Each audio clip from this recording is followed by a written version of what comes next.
সংসারের জন্য তো সারা দিন খেটেই যাচ্ছি, কিন্তু দিন শেষে আমার নিজের পকেটে কি থাকছে জানেন? শূন্য। তবে আজকের পর থেকে আর না।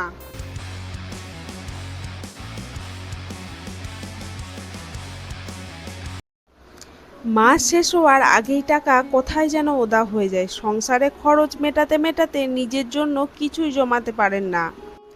একটু একটু করে যদি আজ থেকেই সঞ্চয় করি, তাহলে হয়তো একদিন সেই ছোট্ট জমানোটাই আপনার সবচেয়ে বড় ভরসা হয়ে দাঁড়াবে।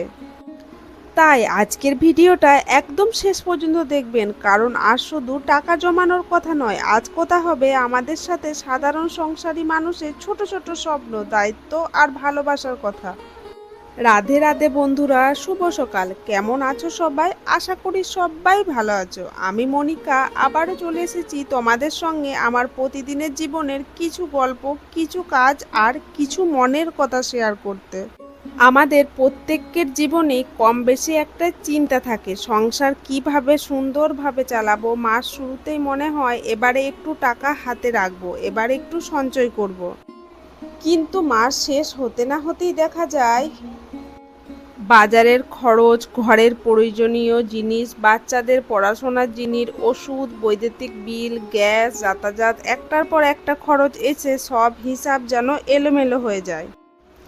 তারপর মাসের শেষে নিজের মনেই প্রশ্ন করি, এত টাকা গেল কোথায়? সত্যি বলতে কি, টাকা সবসময় বড় কোনো জায়গায় খরচা হয় না। অনেক সময় ছোট ছোট খরচ মিলিয়ে মাসের শেষে বড় একটা অঙ্ক হয়ে যায়। আজকের ভিডিওতে তাই তোমাদের সঙ্গে সেই নিয়েই গল্প করব। আমি কোনো বড়লোকের মতো কথা বলবো না, কোনো কঠিন নিয়মও বলবো না। আমি শুধু আমাদের মতো সাধারণ পরিবারের কথা বলবো, কিভাবে অল্প অল্প করে খরচ বুঝে চলা যায়, কিভাবে নিজের জন্য কিছু টাকা রাখা যায় এবং সবচেয়ে গুরুত্বপূর্ণ, কিভাবে ভবিষ্যতের জন্য একটু একটু করে ভরসা তৈরি করা যায়। সকাল সকাল ঘুম থেকে উঠে প্রথমেই আজকে ঘরের কাজগুলো সব গুছিয়ে নিয়েছিলাম। তারপরে অনেক কটা জামা কাপড় কাচতে ছিল, সেগুলো কেচে একেবারে ছাদে মিলে দিয়ে চলে এলাম। আজকে জানো তো ছাদে ভালোই রোদ দিয়েছে। এখন রান্নাঘরে চলে এসেছি, সকালে রান্নার কাজ শুরু করতে হবে। সংসারে যারা রান্না করেন তারা জানেন, রান্নাঘরের কখনো কাজ শেষ হয় না। আজ কি রান্না হবে, কাল কি রান্না হবে, বাজারে কি আনতে হবে, এসব নিয়ে একটা হিসাব থাকে।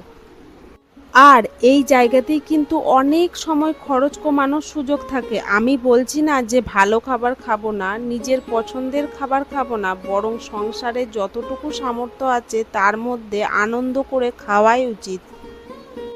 কিন্তু একটা পরিকল্পনা থাকলে অনেক অপ্রয়োজনীয় খরচ এড়ানো যায়। যেমন বাজার যাওয়ার আগে যদি আমরা একটা ছোট্ট তালিকা করে নিই, তাহলে অনেক সময় প্রয়োজনের বাইরে জিনিসগুলো কেনা কমে যায়। আর একটা কথা, সব সংসারে একই নিয়ম চলবে না, তাই অন্য কারোর সঙ্গে নিজের সংসারে তুলনা করার দরকার নেই। কারণ সংসারে খরচ বেশি, কারোর কম, কারোর আয় বেশি, কারোর আয় কম, কারোর পরিবারের সদস্য বেশি, কারোর পরিবারের সদস্য কম। তাই সঞ্চয় হবে নিজের সামর্থ্য অনুযায়ী। বন্ধুরা, আমরা সংসারের জন্য কত কিছু করি, তাই না? সকাল থেকে রাত পর্যন্ত কাজ করি, কারোর জন্য রান্না করি, কারোর জন্য ঘর গোছাই, কারোর জন্য কাপড় ধুই, কারোর জন্য বাজারের হিসাব করি। সবাইকে ভালো রাখার চেষ্টা করতে করতে অনেক সময় নিজের কথা একেবারেই মনে থাকে না। নিজের জন্য একটা স্বপ্ন থাকলেও সেটা ভাবি পরে করব। ভাবি আগে সংসারটা একটু ঠিক হোক। কিন্তু সংসারের প্রয়োজনীয়তা কখনোই পুরোপুরিভাবে শেষ হয় না। আজ একটা প্রয়োজন, কাল একটা প্রয়োজন। তাই নিজের ভবিষ্যতের জন্য সামর্থ্য অনুযায়ী একটু জায়গা রাখাটা দরকার। এটা নিজের ওপর খরচ করার কথা নয়, এটা নিজের ভবিষ্যতের একটু নিরাপত্তা করার কথা। একদিন হঠাৎ কোনো প্রয়োজন পড়লে যেন অন্যের দিকে তাকিয়ে থাকতে না হয়, এই চিন্তা থাকলে ছোট্ট সঞ্চয়ের অভ্যাস তৈরি করা যায়। আর ছোট সঞ্চয় কখনোই নিজের আত্মবিশ্বাস বাড়িয়ে দেয়। মনে হয় হ্যাঁ আমি পেরেছি। পরিমাণ যতই ছোট হোক, নিজের হাতে একটা সঞ্চয় রাখার অনুভূতি আলাদা। এই সময়টাতেই মনে হয় একটা সংসার চালানো সত্যিই সহজ কাজ নয়। বাইরে থেকে দেখলে মনে হতে পারে সারাদিন তো বাড়িতেই থাকে, কি এমন কাজ করে।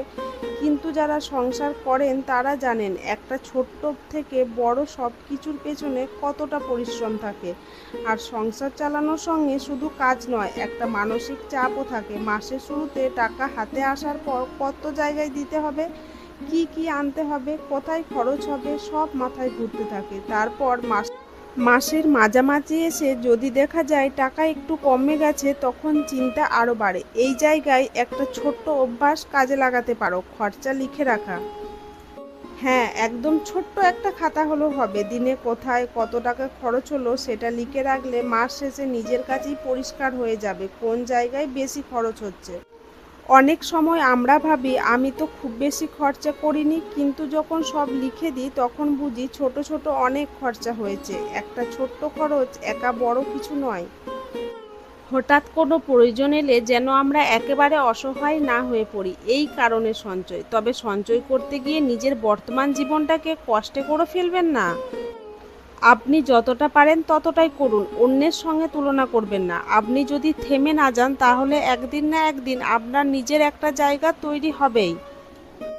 তো বন্ধুরা, আজকের দিনটা এইভাবেই কেটে গেল। সকাল থেকে সংসারে কাজ করতে করতে, রান্না বান্না করতে করতে, ঘর গোছাতে গোছাতে আজ অনেক কথা বললাম তোমাদের সঙ্গে। জানি না তোমাদের জীবনের সঙ্গে আমার কথাগুলো কতটা মিলে গেল। হয়তো তোমাদের মধ্যে অনেকেই আছো যারা মাসের শেষে হিসাব মেলাতে বসে ভাবো কোথায় গেল এত টাকা।